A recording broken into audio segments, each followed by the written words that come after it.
هذه الكلاب فقال لي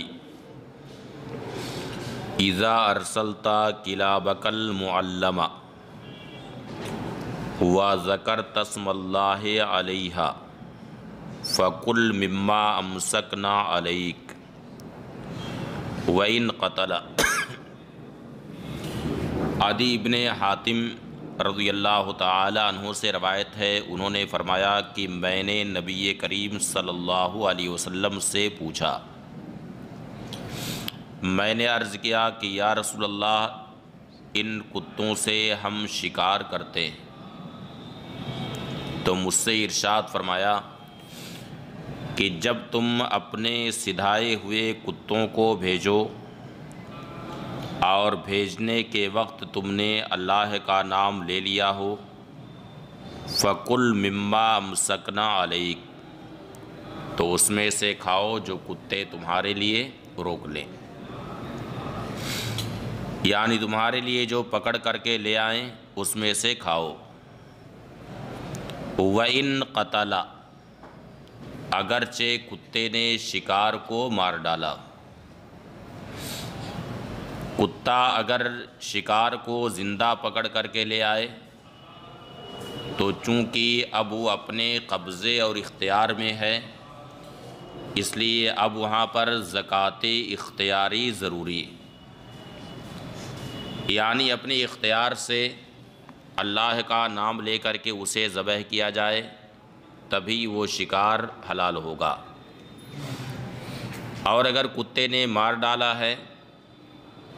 تو اب یہ دیکھا جائے کہ اس نے شکار کو زخمی کیا ہے یا یہ ہے کہ شکار میں کہیں بھی زخم کا نشان نہیں۔ اگر شکار نے اسے زخمی کیا ہے تب تو اس کا کھانا جائز ہے، لیکن اگر کہیں بھی زخم کا نشان نظر نہیں آتا تو اب وہ شکار حلال نہیں ہے۔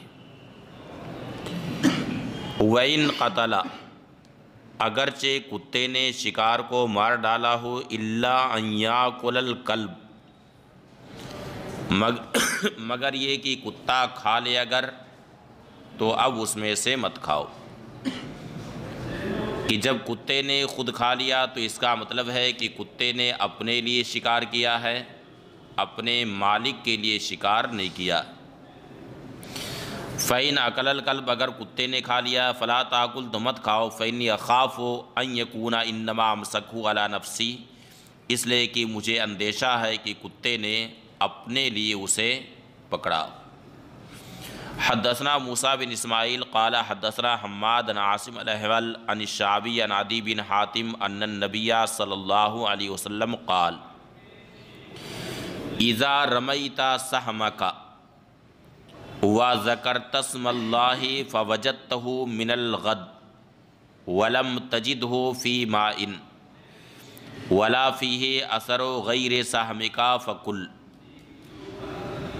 عاصم الاحول امام شعبی سے روایت کرتے ہیں، انہوں نے عدی ابن حاتم رضی اللہ تعالی عنہ سے روایت کی کہ نبی کریم صلی اللہ علیہ وسلم نے فرمایا کہ جب تم اپنا تیر چلاؤ اور تیر چلانے کے وقت تم نے بسم اللہ پڑھ لیا ہو، اللہ کا نام لے لیا ہو، فَوَجَدْتَهُ مِنَ الْغَدْ، اور شکار تم کل پاؤ، وَلَمْ تَجِدْهُ فِي مَاءٍ، اور وہ شکار تمہیں پانی میں نہ ملا اور نہ ہی تمہارے تیر کے علاوہ کوئی اور نشان ہو، فَكُلْ، تو اب اسے کھاؤ۔ تو اب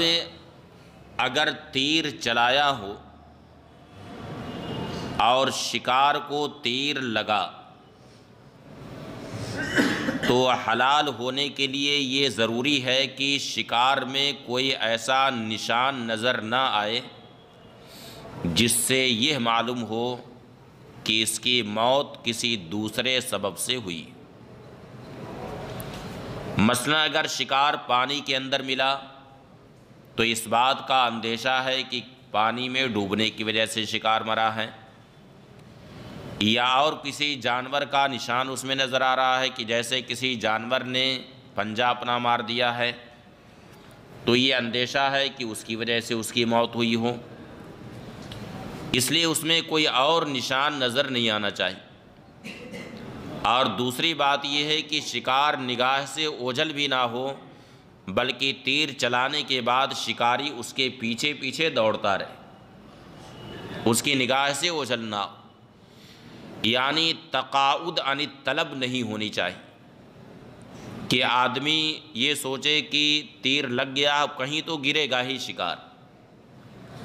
اور اطمینان کے ساتھ بیٹھا رہے، بلکہ اس کے پیچھے پیچھے دوڑتا رہے، اس کا پیچھا نہ چھوڑے،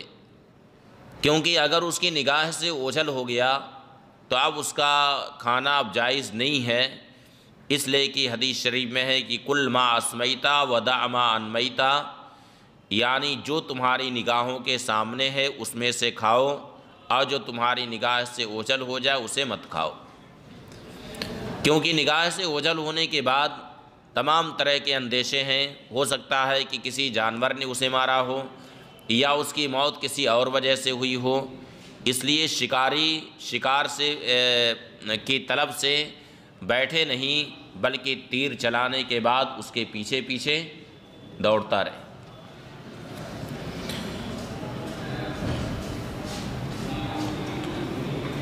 وَإِذَا اخْتَلَطَ بِكِلَابِكَ كَلْبٌ مِّن غَيْرِهَا،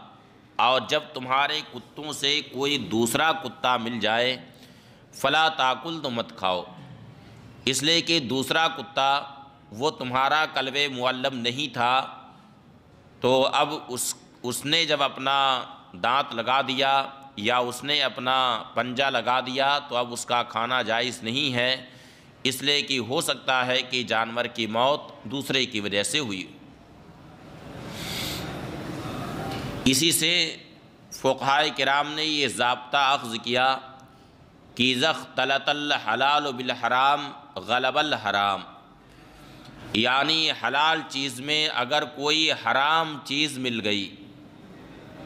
گو کہ بالکل قلیل مقدار میں ہو، تو غلبہ کس کا ہوگا؟ حرام کا ہوگا۔ پاک اور ناپاک چیز میں اگر دونوں چیز یعنی کوئی ناپاک چیز مل گئی پاک چیز میں، تو گو کہ قلیل مقدار میں ہو، اگر پاک چیز کے اندر وہ گھل گئی تو اب پورا ناپاک ہو گیا۔ اسی لیے اگر ایک بالٹی پانی میں شراب کا یا پیشاب کا ایک قطرہ بھی پڑ گیا تو گو کہ اس کی مقدار قلیل ہے، مگر غلبہ اسی کو ہوگا اور پورا پانی نجس و ناپاک ہو جائے گا۔ ہاں ایک صورت ہے کہ کلب معلم کے ساتھ غیر معلم بھی مل گیا، مگر وہ شکار ابھی مرا نہیں تھا، شکار زندہ تھا، اور ذبح کرنے کا موقع اسے مل گیا، اور آپ نے اپنے ہاتھ سے ذبح کر دیا اسے، تو اب اس کا کھانا اب جائز ہے، اب کیوں حرام رہے گا؟ اب اس کا کھانا حلال ہے، اب حرام ہونے کی کوئی وجہ تو نہیں ہے۔ جیسے آپ کا عمل درآمد خود اس پر ہوگا کہ اب تو مرغیاں پالنے کا رواج کم ہے، کبھی ایسا ہوتا ہے کہ بلی کوئی مرغی اٹھا لے جاتی، اب جو اٹھا کے لے گئی تو آپ دوڑاتے ہیں اسے، پیچھا کرتے ہیں اس کا۔ اب اگر وہ زندہ مل جاتی ہے تو پہلا کام کیا کرتے ہیں؟ پہلا کام یہ ہے کہ اسے ذبح کرتے ہیں۔ تو اگر کلب معلم کے ساتھ غیر معلم مل گیا اور شکار زندہ حالت میں مل گیا ہے اور اسے بسم اللہ پڑھ کر کے ذبح کر دیا گیا، تو اب وہ شکار اب حلال ہے، اب وہ جائز ہے۔ وَإِذَا اخْتَلَطَ بِكِلَابِكَ كَلْبٌ مِّنْ غَيْرِهَا، اور جب تمہارے کتوں سے کوئی دوسرا کتا مل جائے، فَلَا تَأْكُلْ، تو مت کھاؤ، لَا تَدْرِي لَعَلَّهُ قَتَلَهُ الَّذِي لَيْسَ مِنْهَا، تمہیں کیا معلوم، تم نہیں جانتے، شاید اس کتے نے اسے مارا ہو جو کلاب معلبہ میں سے نہیں ہے۔ حدثنا محمد بن یحییٰ بن فارس قال حدثنا احمد بن حنبل قال حدثنا یحییٰ بن زکریا بن ابی زائدہ قال اخبرنی عاصم الاحول عن الشعبی عن عدی بن حاتم ان النبی صلی اللہ علیہ وسلم قال اذا وقعت رمیتک فی ماء فغرقت فمات فلا تاکل۔ حضرت عدی بن حاتم سے روایت ہے کہ نبی کریم صلی اللہ علیہ وسلم نے فرمایا کہ جب تمہارا شکار پانی میں گرے اور ڈوب جائے اور انتقاء و مر جائے، فلا تاکل، تو اب اسے مت کھاؤ، اس لیے کہ ہو سکتا ہے کہ اس کی موت پانی میں ڈوبنے کی وجہ سے ہوئی۔ حدثنا عثمان بن ابی شیبہ قال حدثنا عبداللہ بن نمیر قال حدثنا مجالد عن الشعبی عن عدی بن حاتم ان النبی صلی اللہ علیہ وسلم قال ما علمت من کلب او باز ثم ارسلتہ۔ عدی ابن حاتم سے روایت ہے کہ نبی کریم صلی اللہ علیہ وسلم نے فرمایا کہ تم اپنے کتے یا باز کو سکھاؤ، پھر اسے تم شکار کے لیے بھیجو، اور بھیجنے کے وقت تم نے اللہ کا نام لے لیا ہو، فکل مما امسک علیک، تو جو تمہارے لیے وہ پکڑ کے لے آئے اس میں سے کھاؤ۔ قل، تو میں نے عرض کیا وَإِنْ قَتَلَ، اگرچہ شکار کو مار ڈالے، قال، فرمایا اذا قتلہ ولم یاکل منہ شیئا، جب اسے مار ڈالے اور اس میں سے کچھ نہ کھایا، فإنما امسکہ علیک، تو اس نے تمہارے لیے روکا، تمہارے لیے وہ پکڑا۔ قال ابو داؤد، امام ابو داؤد فرماتے ہیں کہ باز جب کھا لے فلا باس بہ، تو اس میں حرج نہیں، اور کتا جب کھا لے کرہا، تو اب اس کا کھانا مکروہ تحریمی ہے، یعنی ناجائز ہے۔ وَإِن شَرِبَ الدَّمَ، اور اگر گوشت نہ کھایا ہو، صرف خون پیا ہو، فلا باس بہ، تو اس میں کوئی حرج نہیں۔ یہ امام ابو داؤد کا اپنا قول ہے۔ حدثنا محمد بن عیسیٰ قال حدثنا حشیم قال حدثنا داؤد بن عمرو عن بسر بن عبید اللہ عن ابی ادریس الخولانی عن ابی ثعلبہ الخشنی قال قال رسول اللہ صلی اللہ علیہ وسلم فی صید الکلب۔ ابو ثعلبہ خشنی رضی اللہ تعالی عنہ سے روایت ہے، انہوں نے فرمایا کہ نبی کریم صلی اللہ علیہ وسلم نے کتے کے شکار کے تعلق سے فرمایا اذا ارسلت کلبک، جب تم اپنے کتے کو بھیجو اور بھیجنے کے وقت تم نے اللہ کا نام لے لیا ہو، فکل، تو اب کھاؤ، وَإِنْ أَكَلَ مِنْهُ، اگرچہ اس میں سے کھا لیا ہو، وَقُلْ مَا رَدَّتْ عَلَيْكَ يَدُكَ، اور تمہارا ہاتھ جو تمہارے لیے واپس لے آئے اسے کھاؤ۔ اب اس حدیث شریف سے یہ معلوم ہوتا ہے کہ کتے نے اگر کھا لیا ہو تو بھی وہ شکار حلال ہے، جبکہ عدی بن حاتم رضی اللہ تعالی عنہ کی روایت کی ہوئی کئی حدیثوں سے یہ معلوم ہوتا ہے کہ کتے نے اگر کھا لیا ہے تو اب وہ حلال نہیں ہے، کہ اس نے اپنے لیے شکار کیا ہے۔ اب جہاں تک بات ترجیح کی ہے